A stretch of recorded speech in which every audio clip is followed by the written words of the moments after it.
Eu sou o Shaul, é um prazer estar com vocês aqui mais uma vez para mais um estudo da Palavra do Altíssimo, do Soberano e Al dos Exércitos. Hoje nós vamos falar, irmãos, do quadrante. O que é o quadrante, para que serve um quadrante e, sobretudo, que Yahusha é o quadrante de Yah. Yah, irmãos, ele criou todas as coisas por intermédio de seu filho Yahshua Mashiach. Ele criou todo o universo através do seu arquiteto, porque Yahusha, ele é o arquiteto de Yah. E ele, sendo o arquiteto de Yah, é óbvio que ele é o quadrante de Yah. O que é um quadrante, irmãos? O quadrante é um instrumento que faz a medida de tudo, perto ou à distância. Eu vou ver se eu consigo botar aqui na tela, para os irmãos aqui, a foto do quadrante. Deixa eu ampliar ela. Deixa eu ampliar.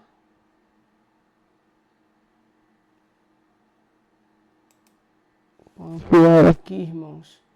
Eu estou um pouquinho longe ali da tecla que me ajuda para ampliar. E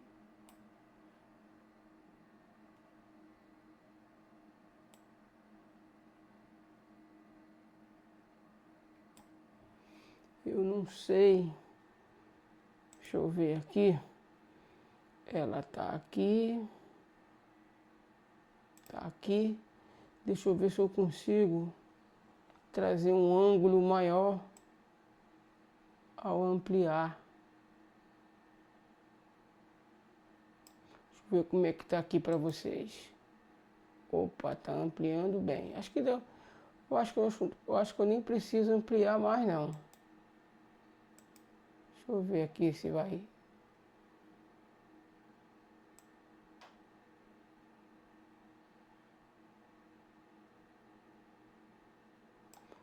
Pronto.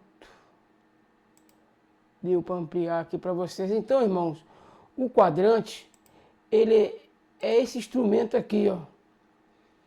Que eu peguei essa ilustração aqui. Esse aqui é um quadrante. Se você observar, ele tem aqui, ó,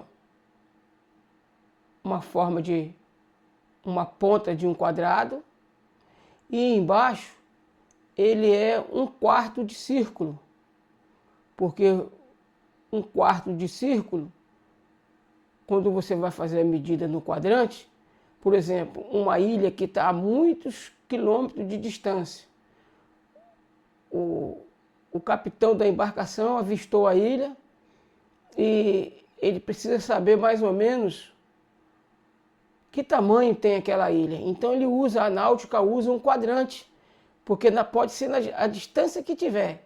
Se a ilha for visível, for um pedacinho de montanha, um pedacinho de rocha lá no meio do oceano, ele tem condições de saber o tamanho daquele pedaço de rocha usando o instrumento quadrante. Porque o quadrante é o que fecha tudo dentro da medida, dentro da numerologia, né? Dentro da geometria. O quadrante fecha tudo. E ele é um instrumento fundamental para calcular medida, distância. É um instrumento fantástico que Yah criou para que não só um instrumento usado que a gente usa na náutica, né? Muitos pedreiros usam, e não é de admirar que dentro da própria maçonaria eles usam os instrumentos que Yah usou para trazer a verdade a esse mundo, para nos mostrar a verdade. Satanás faz o inverso. Lá dentro da maçonaria ele usa o compasso, né, que a gente conhece como compasso, mas não é nada mais, nada menos do que um quadrante também, irmãos. Só que Satanás usa para promover a mentira e Ial usa para promover a verdade. E quem é o quadrante de Ial? É Ialcha. Ialcha é o quadrante de Ial. Agora, o quadrante do adversário é a religião, irmãos. O adversário usa a religião para poder trazer o engano. E a gente sabe disso. A gente que veio de lá, a gente sabe que o inimigo, ele usa o engano e usa esse engano através da religião. Então, a religião é o quadrante que o adversário usa para trazer toda sorte de engano. Toda a gama de engano que existe no mundo, Satanás usa a religião. Por isso nós, Ialdim, quando alguém me pergunta qual é a minha religião, eu digo, eu não faço parte de uma religião. Eu digo, eu faço parte de um povo que se chama pelo nome de Ial. E quem é esse povo? Os Ialdim. Lá em 2 Crônicas 7,14, Ial fala, se o meu povo que se chama pelo meu nome, 2 Crônicas 7,14, Ial não fala se minha religião que chama pelo meu nome, se minha igreja que chama pelo meu nome. É óbvio, irmãos, que a gente sabe que nós somos a igreja de Ialcha. Isso dentro de um contexto bem amplo e bem verdadeiro. Nós somos a igreja de Ialcha, mas por sermos a igreja de Ialcha, nós temos a responsabilidade de indicar o caminho, de colocar as placas que vai ou vão direcionar as pessoas no caminho correto, no caminho que elas têm que andar.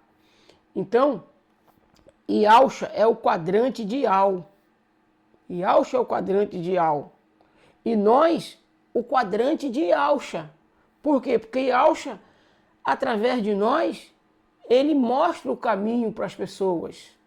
E por isso nós temos que entender, irmão, toda essa numerologia, toda essa geometria bíblica, para que nós possamos entender aonde a gente está e ficar atento com toda a estrutura profética, toda a estrutura de ensino que as escrituras trazem para nós, e ficar atento, irmãos, porque o quadrante, ele tem um objetivo.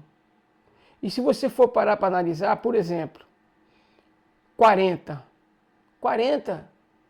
ele fecha um quadrante. 40 ele fecha um quadrante. Por que 40 fecha um quadrante? Ele tem 4 vezes 10. 40 tem 4 dezenas. Entende? 40 dias e 40 noites do dilúvio. 40 dias e 40 noites. Macha, conhecido como Moisés, foi receber as tábuas de pedra, sendo que ele subiu o monte 2 vezes. A primeira vez ele passou lá 40 dias e 40 noites, ou melhor, 40 ciclos, 40 tempos.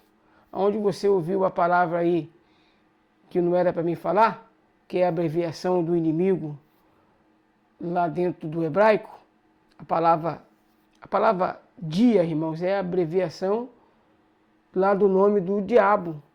Dia é a abreviação do diabo. Então, você me perdoe por ter usado a palavra e, na medida do possível, eu estou sendo também descontaminado e, na medida do possível, eu vou usar sempre a expressão tempo ou ciclo no lugar da palavra que é a abreviação lá do inimigo. Então, dentro desse contexto, irmão, nós vemos que o 40 está sempre relacionado a período de provação, a período de muita provação. Não é pouca, não são pouca provação não, irmão, são muita provação, que o quadrante é um período de provação. Por exemplo, no mês de Abib, no calendário Ialdim, no mês de Abib, no calendário Aldim, nós encontramos o 15 de Abib no calendário Aldim. E qual é o número do mês de Abib no calendário Aldim, irmãos? Qual é o número que representa o mês de Abib? É o 4. Ele representa o mês de Abib, ele representa o 4. O 4, preste atenção, o 4 no calendário paganizado. O mês de Abib representa o 4. No calendário paganizado, que o mês de Abib quer dizer abril. Então, o mês de abril, ele está no calendário paganizado no 4º mês. Por que está lá no 4º mês? Porque vai ser um mês de muita provação, irmãos. Nós e Aldim, que invocamos o nome do Pai e o nome do Filho na estrutura correta, nós não vamos estar passando por provação, porque nós vamos ser arrebatados. Mas o trigo vai passar por muita provação. Porque a grande tribulação, irmãos, ela começa logo depois do arrebatamento. A grande tribulação. Porque a tribulação, se você for analisar a agenda global, que tem que fechar até 2030. Por que 2030? Porque 2030 é um ano pentagrama. Você vai para o somatório, como é que se escreve 2030? 20, 30. Aí você soma os números. 2 mais 0, 2. Mais 3, 5. Mais 0, 5. Então 2030 é um ano pentagrama. E é por isso que a agenda global ela está com seus afazeres para fechar no ano 2030. E no ano 2031, olha só, irmãos, o ano 2031 é um ano hexagrama. Você vai para o somatório, você vai achar o número 6. Você acha o número 6 no ano 2031. Você acha o número 6. Então, por volta do ano 2031, eles vão botar a agenda global em funcionamento. Vai aparecer, tá? Que vai ser uma coisa muito boa, porque por esse período eu acredito que a moeda do planeta, papel, espécie, vai deixar de existir. Vai ter só moeda virtual. Então, no ano 2031, irmãos, é o ano que a humanidade vai falar paz, paz, paz, e depois de alguns anos mais na frente, virá repentina destruição. Virá repentina destruição, irmãos. E se você for parar para analisar, a promessa do livramento para Filadélfia é no período que vai começar a grande tribulação. Não é no período da tribulação. Porque a grande tribulação, ela vai assolar o mundo inteiro. Eu também te livrarei da hora da tribulação que há de vir sobre o mundo inteiro. Porque a tribulação em si, quando a agenda global entrar em ação, a tribulação começa. Só que a grande tribulação, ela começa 3 anos e meio depois do começo da tribulação. Se a agenda global está determinada, você pode olhar aí na internet, aqui na internet, você vai ver que ela tem o seu fechamento até 2030. Ela tem que estar fechada em 2030, para quando abrir 2031, o arqui-inimigo já começa a colocar o seu projeto em prática. O projeto dele, irmão, está agora, nesse momento, ainda está em fase terminal, que tem uma data para ser concluída até 2030, que é um ano pentagrama. 2031 ele entra em ação. E Yahshua prometeu que vai nos livrar da grande tribulação, daquela tribulação que há de vir sobre o mundo inteiro. E qual é a tribulação que há de vir sobre o mundo inteiro? É a colocação da marca da besta, irmãos. A marca da besta, ela não será exigida nos três anos e meio, nos primeiros 3 anos e meio, não vai ser exigida a marca da besta. A marca da besta ela vai ser exigida depois do arrebatamento. Depois do arrebatamento, a marca da besta vai ser exigida. Então, dentro de uma estrutura profética, nós temos que analisar tudo. O ministério de Yahshua. E Yahshua pregou aqui, irmãos, pela contagem histórica, Yahshua pregou pelo menos 3 anos e meio. Yahshua pregou pelo menos 3 anos e meio. E as 2 testemunhas, irmãos, elas vão profetizar para que não chova sobre a terra por quanto tempo? 3 anos e meio, irmãos. 3 anos e meio, as 2 testemunhas vão ser mortas em praça pública e depois elas vão ressuscitar e ser levadas ao céu. E dentro dessa estrutura, irmãos, dentro dessa estrutura toda, por que eu sei disso? Sou profeta e nos revela as coisas através de seu filho Yahshua. Yahshua, quando me levantou como profeta, irmãos, e depois eu entendi que a primeira vez que eu tive contato com a Bíblia, nem sonhava com nada de religião, e eu li uma passagem que diz assim: antes de você ser formado no útero da tua mãe, eu te escolhi como profeta. E quando eu li isso, eu era um garoto, eu devia ter uns 11, 12 anos. E eu li e entendi aquilo, irmão, sendo para mim. E Yahshua falando diretamente para mim. Então, por isso eu sei que eu sou um profeta dele. Primeiro, porque eu sei o ano exato do arrebatamento. Eu só não vou aqui falar abertamente, porque a gente não pode dar as nossas pérolas para os porcos. Porque os porcos também, irmãos, eles acessam os nossos vídeos aqui na net. Eles acessam nossos vídeos aqui no YouTube. Então eu não posso falar abertamente. Eu não falo nem abertamente para meus irmãos que estão perto de mim, porque é o segredo de Yahweh, irmãos, o ano do arrebatamento. Mas se você se aplicar nas entrelinhas, sempre eu estou dizendo. Nesse próprio vídeo aqui mesmo, irmãos, nós estamos tendo um estudo, a gente está falando aqui do quadrante, e se você for parar para analisar, por exemplo, o 4, ele está sempre relacionado com o período de prova, como eu falei com vocês. O mundo inteiro, só os Yaldim lá de Israel que reconhece o calendário caraíta. E reconhece que o calendário Yaldim, ele não é regido pelo sol, ele é regido pela lua. E a lua representa Yahshua. A lua representa Yahshua.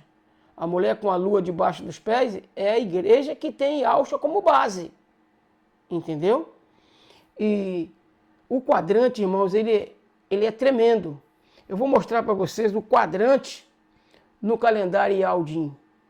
O quadrante no calendário Yaldim. Deixa eu botar aqui o calendário Yaldim. Deixa eu ver aqui, está aqui já. Deixa eu abrir aqui, irmãos. Deixa eu entrar lá. O meu mouse aqui está dando...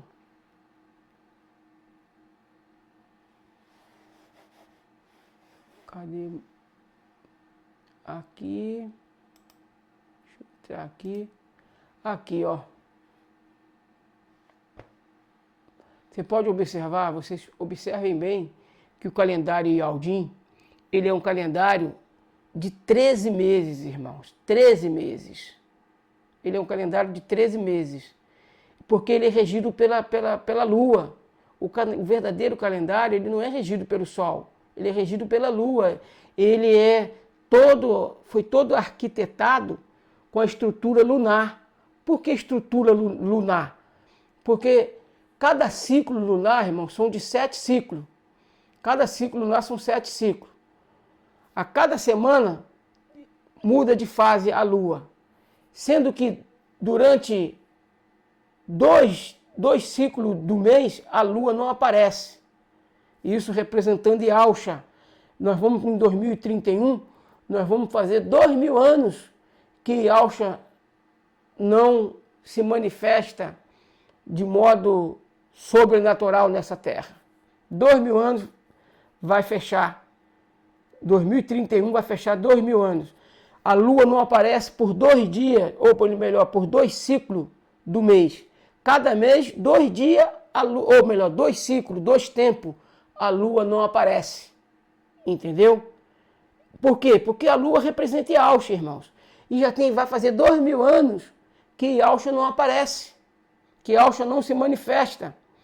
E, olha o quadrante aqui, ó, no calendário. Quem fecha o 13º ciclo, o 13º mês, melhor dizendo, é Yalcha. Aí você olha o quadrante aqui, ó. 1 e 3, 4. 3 representa eternidade. 1 representa o Pai. O Pai é 1 na sua categoria, na sua essência. Como o Filho também é 1 na essência dele, é óbvio. Na essência dele, porque a essência do Filho não é a mesma essência do Pai. Porque o Pai é maior do que o Filho. Então a essência do Filho é diferente. Uma é a glória do sol, outra é a glória da lua. E há diferença entre glória entre estrelas e estrelas. A glória do Pai é uma, a glória do Filho é outra. Só que o Filho, ele é 1 também. 1 na essência dele. Na essência de primeira criatura. Entendeu? Primeira e única criatura que tem a categoria dele, que tem a posição dele. Nunca, jamais ninguém terá a posição de Yalcha. Yalcha é Yalcha e ninguém terá a posição de Yalcha. A posição de Yalcha como cabeça nunca vai passar para outro. Nós vamos ser sempre o corpo de Yalcha. Yalcha vai ser sempre o cabeça do nosso corpo. E Yal, o cabeça de Yalcha. Então aqui, no 13º mês, a gente acha o quadrante. 3 e 1, 4. Agora, aonde está o quadrante nos 12 meses? Onde está o quadrante nos 12 meses, irmãos? No próprio número de meses. Entende? No próprio número de meses, 12 meses. 12 meses, ele é quadrante ou não é? O número 12 é quadrante ou não é? É quadrante, irmãos, porque dividido por 3, ele dá o quê? Dá 4. Olha só, vê se a gente não fecha, nós, como povo de Yal, olha como é que a gente fecha o quadrante junto com Yalcha, junto com Yal. Olha como é que a gente fecha o quadrante. Yalcha escolheu 12 apóstolos. As tribos são 12 tribos. Dividido por 3, 4. Tem um quadrante aí, irmãos. Tem um quadrante nas 12 tribos e nos 12 apóstolos. E quem é que domina, quem é que lidera as 12 tribos e os 12 apóstolos? Yahshua Mashiach. Porque ele é o quadrante de Yal. É ele que é o regente de tudo. Ele não é o criador. Yahshua, ele não é o criador. Ele é o instrumento pelo qual o Yal criou todas as coisas. Então, irmãos, dentro da estrutura do quadrante, nós encontramos Yahshua. Nós encontramos as 12 tribos, 12 apóstolos. Por que 12? 12, irmãos, fecha, dividido por 3, fecha o quê? Dá 3 quadrantes. 12 dividido por 3 dá 3 quadrantes. 3 vezes 4, 12. E por que tem que ser dividido por 3? 3 representa a eternidade, irmãos. 3 representa a eternidade. Ou seja, as 12 tribos, 12 apóstolos, os 2 povos, Gentílico e Aldim, dos 2 ele fez um. Dos 2 povos ele fez um só povo. Então, nós somos representados tanto pelos Ealdim de natureza, de nascença, de sangue, como os Ealdim serão representados por nós hoje, que dentro da estrutura deles, o povo Ealdim de hoje vê nós hoje como gentílico, porque eles não aceitam o Machia. O Machia, irmãos, ele fez dos 2 povos, ele fez um. Então nós somos Ealdim, porque Ialcha nos tornou Ealdim, nos enxertou na videira verdadeira, e nós agora somos Ealdim, irmãos. Não somos Ealdim de sangue, porque nós não nascemos em Israel. Nós não somos Ealdim de sangue, mas somos Ealdim espirituais. Na parte espiritual, irmãos. Na parte do Ruach. Nós somos Ealdim. E quando o povo Ealdim hoje se converter, e eles vão ver, porque a nação gentílica, que não procurava por Ial, foi achada por ele. Essa que é a grande realidade, irmãos. Então eles vão entender. E por isso Ialcha dos 2 povos, ele fez um. Ou seja, nos enxertou. Por isso o quadrante tem tudo a ver, meus irmãos. Tudo a ver com aquilo que eu estou trazendo aqui para você. E por que eu estou falando do quadrante dessa maneira? Tem um livro nas Escrituras, irmãos, que ele também é um quadrante. E ele é um livro de muita aprovação. Um livro de muita aprovação. Um livro de muita aprovação, irmão, porque ao mesmo tempo que esse livro ele leva ao extremo a pessoa de Ialcha, a ponto de fazer com que as pessoas adorem ao filho, em vez de adorar só o pai, faz com que as pessoas adorem até o filho. É evidentemente que essa adoração, irmãos, não é no nome verdadeiro, né? Porque se a gente for olhar nossas Bíblias, elas estão com os nomes paganizados.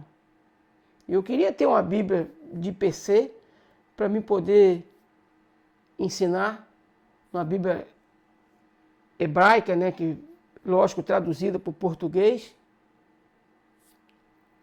Uma Bíblia pura, onde o nome Ial é Ial, onde o nome Ialcha é Ialcha. Queria ter. Porém, nós não temos. E eu quero falar, irmãos, agora, uma vez que eu falei do quadrante, eu quero falar do 4º evangelho. O 4º evangelho, irmãos, ele é um evangelho que leva Ialcha a ser adorado pelas pessoas e leva Ialcha a ser humilhado, irmãos. Porque ele tem uma estrutura, o 4º evangelho, ao mesmo tempo que ele tem uma estrutura de fazer com que as pessoas adorem lá o abominável da desolação e adorando o filho, pensando que está fazendo certo, porque a adoração é só o pai, irmão, só o pai que é digno de adoração, porque o pai é o criador de todas as coisas. Então ninguém mais pode ser adorado a não ser o pai. Mas o 4º evangelho leva a adoração para o filho. O 4º evangelho leva a adoração para o filho. Mas o 4º evangelho também, irmão, ele vai para outro extremo. Ele leva a humilhação do filho. Ele leva a humilhação do filho. No 4º evangelho, irmãos, nós temos, eu aqui não estou dizendo se é verdade ou não é, se é fermento ou não é, mas eu sei que no 4º evangelho tem uma cerimônia chamada lava-pés, que ela antecede o partir do pão. Nas igrejas que eu conheço que tem essa prática é feita Melhor, no quarto evangelho, a prática do lava-pés é depois do partir do pão. A prática do lava-pés é depois do partir do pão. Ela não é antes do partir do pão. Ela é depois do partir do pão. Entende?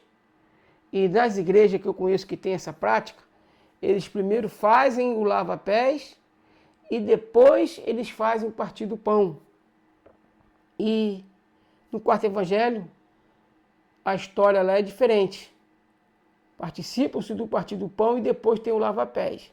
E essa cerimônia, irmãos, ela não encontra-se nos outros evangelhos. E por isso hoje eu entendo porque que a maioria das religiões não tem essa prática do lava-pés. Lembrando que o quarto evangelho ele é um livro cheio de gnosticismo. É um livro gnótico. Tem muito gnosticismo. Mas também, irmãos, nós temos que analisar que no quarto evangelho tem expressões que nós não encontramos e expressões, irmãos, fundamentais para nós guiarmos os Ialdim, guiarmos as pessoas no caminho correto. Expressões, se a gente falar que o quarto evangelho é 100% herético, nós vamos prestar conta. Eu sei que o quarto evangelho está cheio de heresia, mas ele não é 100% herético. Porque o que nós vamos fazer com essas expressões que nós encontramos aqui? Ó? Vamos agora abrir a Bíblia. Nós vamos no livro de Yohana, que é conhecido também como João. E aqui no livro de Yohana, irmão, nós encontramos uma expressão completamente tremenda e absoluta. 14:28. Ouviste que eu vos disse, vou e voltarei a vós. Se me amasses, alegrar-vos-eis de que eu vá para o Pai, porque o Pai é maior do que eu. Olha que expressão poderosa, irmãos. Olha que expressão poderosa. É uma expressão, irmãos, fantástica. Por que eu estou dizendo isso? Porque é uma expressão, irmãos, que mostra verdadeiramente o filho falando que o pai é maior do que ele. Se o pai é maior do que ele, irmãos, isso quer dizer o quê? Que o filho é de uma natureza inferior do pai. O filho, irmãos, não é igual ao pai, ele é semelhante. Igual não. Igual não tem ninguém. Fora de mim não há outro, diz Ial dos Exércitos. Então o filho aqui, nessa expressão, dizendo que o pai é maior do que ele, e olha aqui, irmãos, que a expressão aqui, ó, o pai, tanto numa quanto na outra, eu saí aqui do... Eu saí não. Deixa eu voltar lá, cadê? Cadê aqui, rapaz?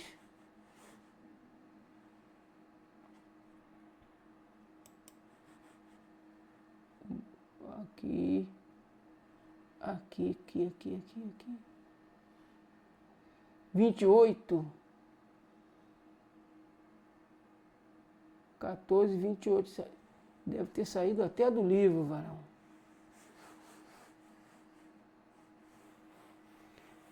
Deu um tilt aqui, irmão. Irmãos.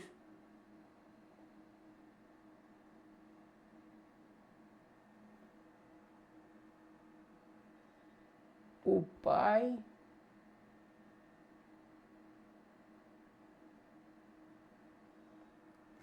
saiu aqui sozinho, eu não entendi por que entrou aqui. E nenhum dos que estavam à mesa percebeu a que propósito lhe disse isso.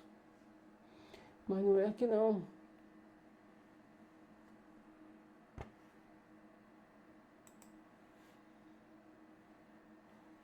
Deixa eu ver aqui, meus irmãos, se eu estou no lugar certo.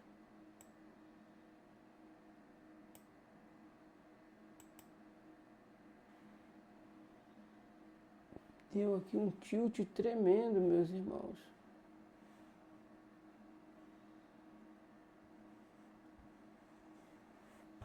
A seta não quer mover de jeito nenhum. Pera aí, Paulo, não é isso aqui não. Vou botar aqui. Ver aonde eu estava. Agora que eu consegui, irmãos, a aderência para a seta. Pulou do 14, pulou do 14 por 13, não foi eu não, eu nem mexi aqui não. Vamos lá. Eu estava aqui no 28, né, irmãos? 28, ó. 28. Então aqui, irmãos, como vocês estão podendo ler aqui comigo, ouviste que eu vos disse, vou e voltarei a vós. Se me amasses, alegrar-vos-eis de que eu vá para o Pai. Observe que ele está falando do Pai, o Criador de tudo, irmão. Olha lá o P maiúsculo lá. Porque o Pai é maior do que eu. Aqui nessa tradução, irmãos, eles tomaram cuidado de botar o eu ali com minúsculo. Porque o eu maiúsculo se refere ao Pai. Entendeu?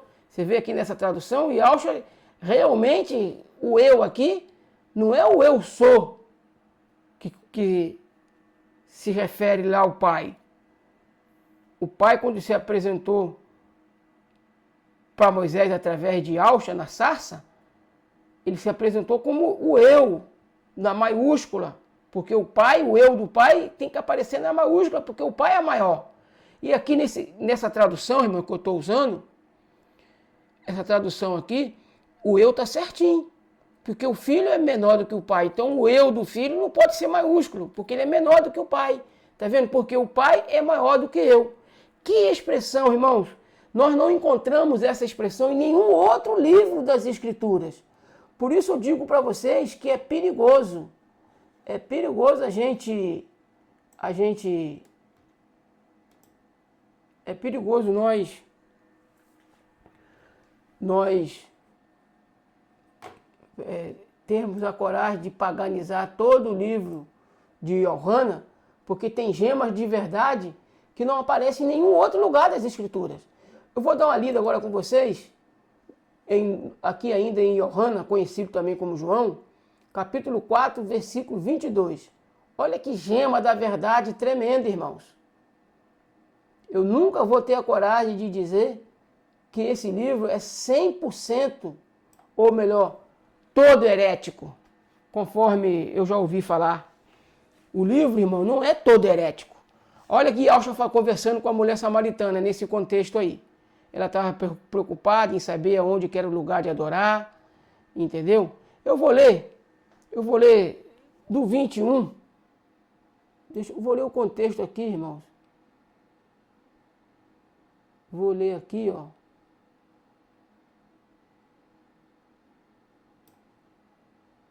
Vocês têm que observar que nesse contexto, irmãos, e Alcha conversa com a mulher, mas ele, sábio, a passagem vocês conhecem, né?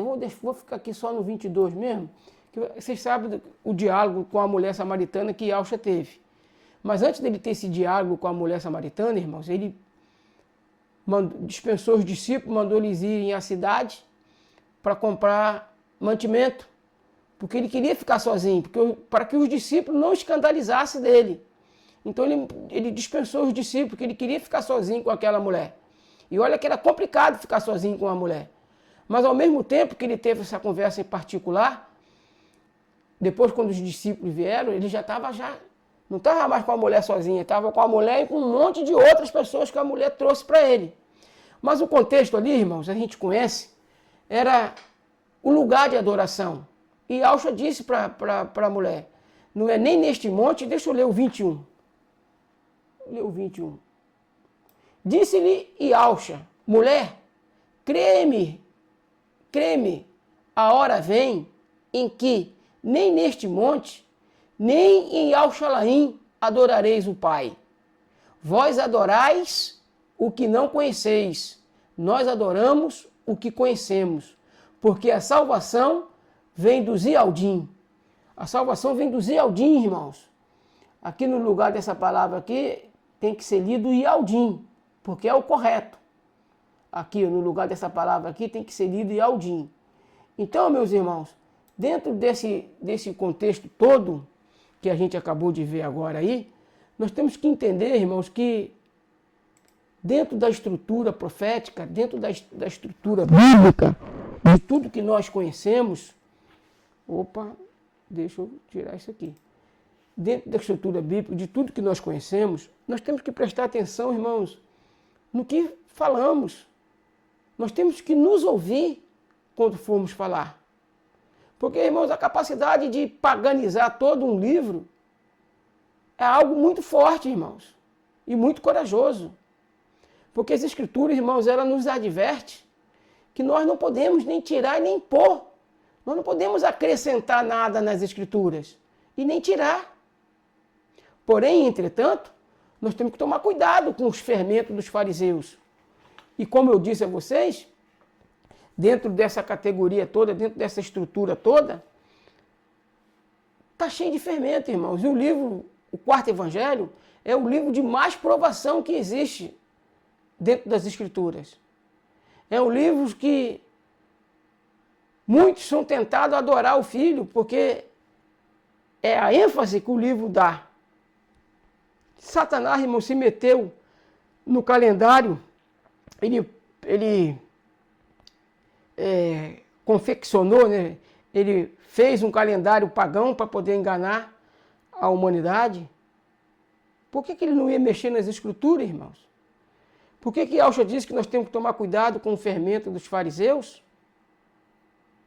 Então, irmãos, se o livro é todo herético, a pergunta que eu quero fazer para vocês, desses 2 versículos, tem mais gemas da verdade, irmãos, no livro de Yohana, conhecido como livro de João. Tem muito mais gema do que essas 2, mas essas 2 é tão contundente, tão forte, que não tem como negá-las. Aonde você encontra essa expressão que a salvação vem do Zealdim? Fora do livro de Yohana, fora do livro de João. Aonde você acha, irmãos, essa expressão de que a salvação vem do Zealdim em qualquer outra parte das Escrituras? Aonde está? Me mostra para mim. Então tu vai paganizar uma expressão verdadeira dessa? Que é fato, irmão, a salvação vem do Zealdim. Por isso nós invocamos Yahshua. Yahshua é um nome Yaldim, irmãos. É um nome Yaldim, é um nome hebraico. Para invocar o nome, para ser salvo, você tem que invocar na plataforma do hebraico, na plataforma Yaldim. Como você vai dizer que essa expressão é herética? Porque quando tu diz que o livro é todo herético, você está dizendo que essa expressão é herética. Lá, nós acabamos de ler lá no livro de Yohana, conhecido como livro de João, capítulo 4, versículo 22, que a salvação vem do Zealdim, irmãos. Nós lemos também, em 14, 28, o Pai é maior do que eu, e Yahshua falando, Yahshua expressando, o Pai é maior do que eu.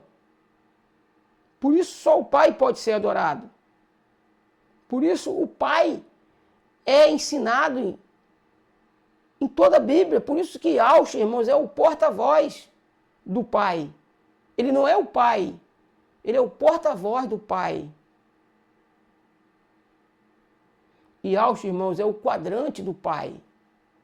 O Pai, em Yahshua, ele é conhecido. Por isso Yahshua disse, quem vê a mim, vê o Pai, Felipe. Ora, vê o Pai em sua glória? Que se Felipe visse o Pai na glória dele, Felipe cairia fulminado. Nem mesmo Yahshua, irmãos. Nem mesmo Yahshua, que não tinha pecado nenhum. Estava ali como homem. Ele não estava como divino. Ele despiu da divindade dele para sempre. Ele agora, ele é o representante federativo da raça humana. Título que Adão perdeu. Eva perdeu quando entregou para Satanás a autoridade nessa terra. E Yahshua tomou de volta, apanhou de volta. Então Yahshua é o representante federativo da raça humana. Por isso ele é Yahshua Mashiach, homem, nosso intercessor. E Yahshua Mashiach divino já foi entregue para o Pai. ele despiu da divindade dele, não tem mais, ele não é mais um ser divino. Ele entregou o Pai e ele teve que ser criado com divindade para que ele pudesse conhecer o Pai. E ele conhece o Pai, mais do que qualquer um outro. E quando ele disse, Felipe, quem me vê a mim, vê o Pai. Ele não está querendo dizer, irmãos, que ele é o Pai. Ele está querendo dizer que quem olha para o caráter dele, está vendo o caráter do Pai, porque ele ensinou tudo que o Pai ensinou para ele, para nos ensinar aqui a nós. Tudo que o Pai transmitiu a ele transmitiu a nós. Por isso, na vida de Aucha, irmãos, eu me contento com a presença do Pai. Eu me contento com a presença do Pai na vida e ministério de Aucha. Porque a vida e ministério de Aucha, irmãos, é o caráter expresso do Pai. A imagem do Pai. Não é o Pai em sua totalidade, em sua supremacia, soberania, porque esse mundo nem aguentaria o Pai aqui. Por isso o Pai teve que enviar o Filho, porque o mundo, não é lugar nenhum que o pecado entrou, irmãos, é capaz de suportar o Pai. Se o Pai viesse morrer em nosso lugar, esse mundo não ia suportar. Por isso ele teve que mandar o Filho. E o Filho, irmãos, é diferente do Pai. O Filho é o Filho, o Pai é o Pai. É igual você que tem filho. Você é você e o seu filho é seu filho. O seu filho não é você. Ele pode expressar o seu caráter. Você ensinou a ele tudo e ele obedeceu e segue tudo que você ensinou a ele. Então, quando alguém vê o seu filho, está vendo o teu caráter. Está vendo as tuas ações, está vendo o teu reflexo. E Aucha é o reflexo do Pai. Ele não é o Pai. Entende? E por isso o quarto evangelho, irmãos, é o evangelho que traz mais provação. E não é à toa que ele está no quarto. É igual o Shabat, irmãos. O Shabat, por que ele está lá no quarto mandamento? É o mandamento que tem mais provação, é o Shabat. Porque todo final de semana tem um Shabat nele. E nós, irmãos, às vezes somos tentados a fazer nossa própria vontade no Shabat. Por que está no quarto mandamento o Shabat? Porque o Shabat é o mandamento que tem mais provação. As pessoas são tentadas, irmãos, como é que fala? A diminuir, não. A inferiorizar o Shabat, a ridicularizar o Shabat. Tem gente que acha, irmãos, que o Shabat não precisa mais ser guardado. Tem gente que acha que não precisa mais ser guardado o Shabat. E o Shabat, irmãos, é um mandamento eterno. E desde uma lua nova a outra, desde um pôr do sol a outro, desde uma lua nova a outra, toda a carne virá perante mim. Desde um Shabat a outro. Isso falando no reino milenar de Aucha, irmãos. No reino milenar de Aucha vai se guardar o Shabat, irmãos. E como é que não é para ser guardado ainda hoje? Irmãos, e Aucha, ele não veio abolir o Shabat. Ele veio tornar o Shabat precioso. Mostrar para nós que o Shabat é perfeito, é o melhor tempo, é o melhor ciclo da semana é o Shabat. Por que para mim é o melhor ciclo? Eu me desocupo dos meus trabalhos, da serralheria, do bombeiro hidráulico, do serralheiro, né, do eletricista e de tudo, irmãos, que eu faço nos 6 tempos que eu tenho durante a semana de 7 tempos. 6 tempos Yahweh deu para nós. O 7º tempo é dele, o Shabat. E por que o Shabat está no quarto, irmãos? Está no quarto mandamento, porque é o mandamento que traz mais provação, irmãos. É o Shabat. E às vezes a gente é tentado a fazer a nossa própria vontade. Mas o que diz lá no livro de Ishaial, que é conhecido como Isaías, 58, 13 e 14? Lá fala, irmãos, como é a nossa procedência com o Shabat. Nossa procedência com o Shabat não deve ser igual à procedência dos Ialdim, que em vez de observar o Shabat, eles idolatravam o Shabat. O Shabat era uma espécie de ídolo para eles. Ele então idolatrava o Shabat. E nós não temos que idolatrar o Shabat. Porque o Shabat, irmãos, é um presente de Yahweh para nós. O Shabat foi feito por causa do homem, e não o homem por causa do Shabat. Por que o Shabat foi feito por causa do homem? Eu estou falando aqui, irmãos, do quadrante. E o Shabat, ele entra no quadrante, porque o Shabat, ele está no quarto mandamento. Ele foi feito por causa de nós, irmãos. Se Yahweh não fizesse o Shabat e colocasse as regras, tudo como tem que ser, o homem trabalharia os 7 ciclos da semana. Não parava nenhum. Aí ia configurar que o trabalho é um ídolo para ele. Então, Yahushua, quando fez o Shabat, ele fez o Shabat para nos proteger, irmãos. Nos proteger da idolatria. Por exemplo, se eu trabalho sem parar, não descanso nenhum tempo da semana, o trabalho é um ídolo para mim. Eu preciso do trabalho para trazer o recurso, para trazer os meios para pagar luz, água, pagar telefone, gás, comida. A gente usa o dinheiro para isso. E para ganhar dinheiro tem que trabalhar. E se tu trabalha os 7 ciclos da semana, irmãos, não me leva a mal não. Sinto muito em te dizer. O trabalho é um ídolo para você. E Yahweh preparou o 7º ciclo, que a gente chama de Shabat. Porém, entretanto, tem profissões que as folgas semanais, elas não são fixas. Elas são corridas. Ela cai no ciclo 1 numa semana, no ciclo 2 na outra, no ciclo 3 na outra, e assim sucessivamente. Então você que trabalha dessa maneira, você não pode largar o trabalho, você tem que ir lá trabalhar.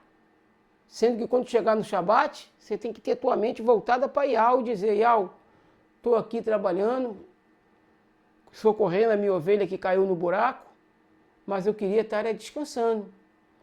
Porém, Yahweh, a minha folga não é agora no Shabat, a minha folga vai ser no domingo. E no outra semana vai ser na segunda-feira. E assim sucessivamente. É um plantonista, irmão. Um plantonista, ele tem que tirar o plantão.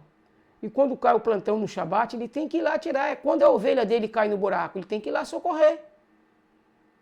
Agora, se eu puder ir para uma frente de trabalho aonde eu posso separar o Shabat para culto, para devoção a Yahweh de um modo integral, eu tenho que fazer. Por que eu escolhi sair do campo da CLT, do campo da carteira assinada, e passei a ser um profissional liberal, um profissional autônomo? Porque eu faço as minhas folgas. E pode acontecer, irmãos, de a minha ovelha cair no buraco no Shabat. Alguém tem que me chamar para socorrer em uma emergência no Shabat, e eu tenho que ir lá socorrer. Porque Yahushua nos ensinou isso. É lícito fazer o bem no Shabat. Então, irmãos, eu espero que vocês entenderam bem o estudo a respeito do quadrante, porque é interessante, irmãos, a gente entender essas coisas. Ficou muito longo esse estudo, mas eu estou pretendendo limitar os nossos estudos aqui a menos tempo. Vocês me perdoem, irmão, que ficou muito longe, está dando quase 1 hora. Me perdoe aí. E que Yahweh nos abençoe rica e abundantemente, em nome de Yahushua o Mashiach. Esse é meu desejo, essa é a minha oração. Assim seja. Deixa eu agora aqui, cadê a seta? A seta está travando aqui nesse